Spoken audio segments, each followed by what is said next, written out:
আসসালামু আলাইকুম। সংবাদে আপনাদের সবাইকে স্বাগত। সংবাদ শিরোনাম। হাতে এসেছে কয়েকটি আসনের বেসরকারি ফলাফল। 9টিতে বিএনপি এবং 3টিতে জয় পেয়েছে জামায়াতে ইসলামী।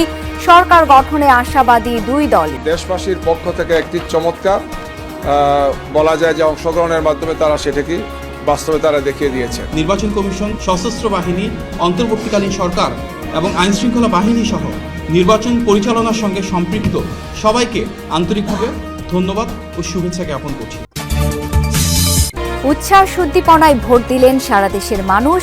দু এক জায়গায় বিচ্ছিন্ন সংঘর্ষের সাময়িক উত্তেজনা।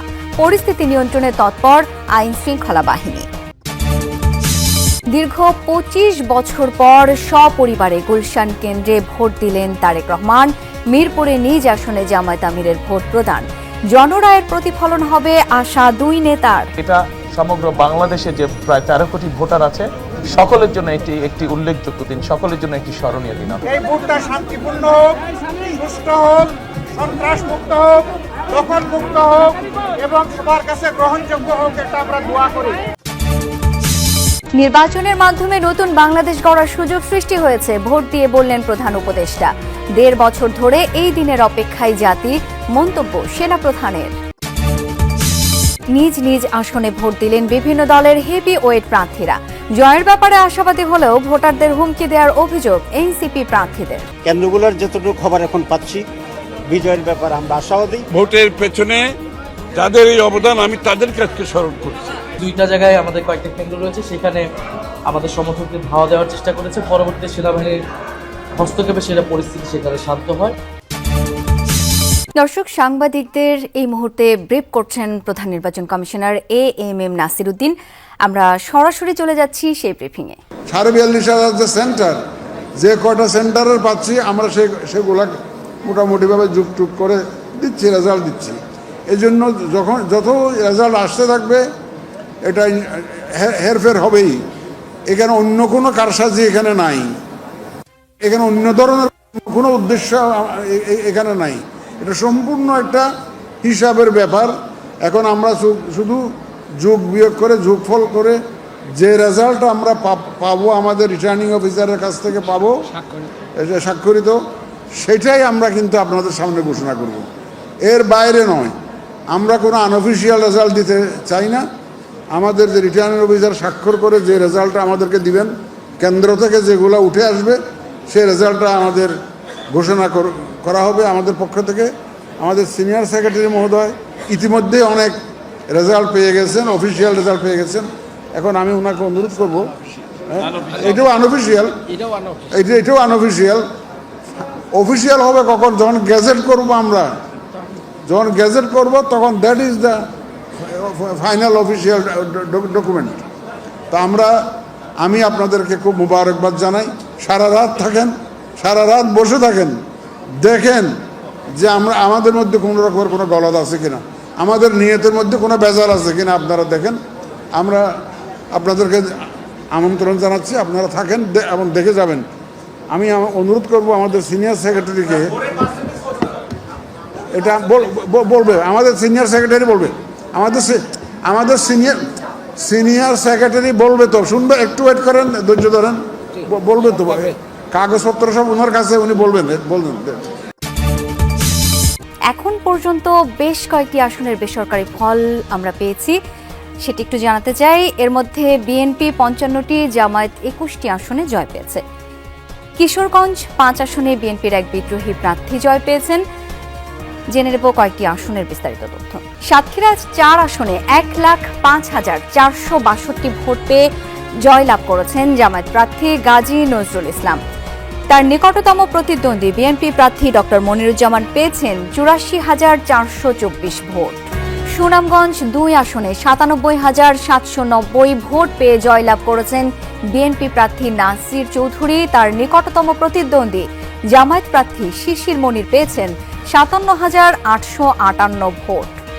কুড়িগ্রাম 4 আসনে 78,943 ভোট পেয়ে বিজয়ী হয়েছেন জামায়াত প্রার্থী মোহাম্মদ মোস্তাফিজুর রহমান।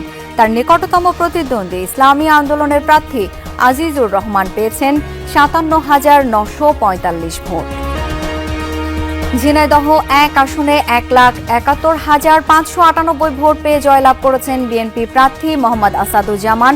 তার নিকটতম প্রতিদ্বন্দ্বী জামায়াত প্রার্থী আবু সালে মোহাম্মদ মতিয়ার রহমান পেয়েছেন 55,577 ভোট। রংপুর 1 আসনে 1,45,088 ভোট পেয়ে বিজয়ী হয়েছেন জামায়াত প্রার্থী রায়হান সিরাজি। তার নিকটতম প্রতিদ্বন্দ্বী ধানের শীষ প্রার্থী পেয়েছেন 69,407টি ভোট। চট্টগ্রাম 3 আসনে 71,000 ভোট পেয়ে জয়লাভ করেছেন বিএনপি প্রার্থী মোস্তফা কামাল পাশা। তার নিকটতম প্রতিদ্বন্দ্বী জামায়াত প্রার্থী মোহাম্মদ আলাউদ্দিন পেয়েছেন 36,000 ভোট। পটুয়াখালী 3 আসনে জয়ী হয়েছেন বিএনপি জোটের প্রার্থী গণ অধিকার পরিষদের সভাপতি নুরুল হক নূর।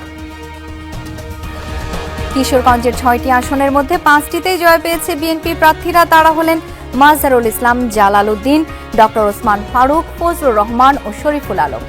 এছাড়া কিশোরগঞ্জ 5 আসনে জয় পেয়েছেন দলের বিদ্রোহী প্রার্থী শেখ মুজিবুর রহমান ইকবাল। কুমিল্লা 4 আসনে বেসরকারিভাবে বিজয়ী হয়েছে 11 দলীয় জোটের প্রার্থী হাসনাত আব্দুল্লাহ। উৎসব মুখর পরিবেশে শেষ হয়েছে জাতীয় সংসদ নির্বাচনের ভোট গ্রহণ। এখন চলছে ভোট গণনা। সকাল 7:30টায় শুরু হয়ে বহুল কাঙ্ক্ষিত ত্রয়োদশ জাতীয় সংসদ নির্বাচনের ভোট গ্রহণ চলে বিকাল 4:30টা পর্যন্ত। সারা দেশের মতো রাজধানীতেও নিজ নিজ পছন্দের প্রার্থীকে ভোট দেন ভোটাররা। তবে সকালে উপস্থিতি তুলনামূলক কম থাকলেও দুপুর গড়ানোর পর বাড়তে থাকে ভোটারের চাপ। নারী, পুরুষ, তরুণ, প্রবীণ সব বয়সী ভোটারদের উপস্থিতিতে অনেক কেন্দ্রেই তৈরি হয় উৎসব মুখর পরিবেশ। সারা দেশে ভোটাররা স্বতঃস্ফূর্তভাবে নিজেদের ভোটাধিকার প্রয়োগ করেন। ব্যালট বাক্সের ভোটের পাশাপাশি চলছে পোস্টাল ভোট গণনাও। ত্রয়োদশ জাতীয় সংসদ নির্বাচন ও গণভোটে পোস্টাল ভোট বিডি অ্যাপের মাধ্যমে নিবন্ধনকারী ভোটারদের পাঠানো 11,43,845টি পোস্টাল ব্যালট গ্রহণ করেছেন রিটার্নিং কর্মকর্তারা। এগুলোর মধ্যে 4,95,551টি ব্যালট প্রবাসীদের পাঠানো, 6,48,294টি ভোট দেশের অভ্যন্তরে অবস্থানরত ভোটারদের। দর্শক, ভোটের শেষ মুহূর্তের আপডেট একটু জেনে নেব। উত্তরের জেলা ঠাকুরগাঁও থেকে এই মুহূর্তে যুক্ত হচ্ছেন সহকর্মী আলমগীর স্বপন। স্বপন, আসন ভিত্তিক ফলাফল সম্পর্কে কি তথ্য রয়েছে আপনার কাছে, বিস্তারিত জানতে চাই। শাওন, আমি রয়েছি ঠাকুরগাঁও যে 1 আসন এখান এবং ঠাকুরগাঁও যে ফলাফল ঘোষণা করা হচ্ছে জেলা প্রশাসক কার্যালয়ে, সবাই আসলে ফলাফলই শুনতে যাচ্ছেন। তো ঠাকুরগাঁও 1 আসনে আপনার প্রতিদ্বন্দ্বিতা করছেন বিএনপি মহাসচিব মির্জা ফখরুল ইসলাম আলমগীর এবং জামায়াতের প্রার্থী যিনি আছেন তিনি দেলোয়ার হোসেন। তো সবশেষ যে বেসরকারি ফলাফল সহকারী রিটার্নিং অফিসের মাধ্যমে আমরা জানতে পেরেছি, এতে এই আসনের 185টি কেন্দ্রের মধ্যে 145টি কেন্দ্রে ফলাফল পাওয়া গেছে। এখানে দেখা যাচ্ছে ধানের শীষ প্রতীকে মির্জা ফখরুল ইসলাম আলমগীর 1,80,795 ভোট পেয়ে এগিয়ে আছেন। তার প্রতিদ্বন্দ্বী দাঁড়িপাল্লা প্রতীকে দেলোয়ার হোসেন পেয়েছেন 1,07,133। এখানে হাত পাখারও একজন প্রার্থী রয়েছেন খাদেরুল ইসলাম, তিনি 3,130 ভোট পেয়েছেন।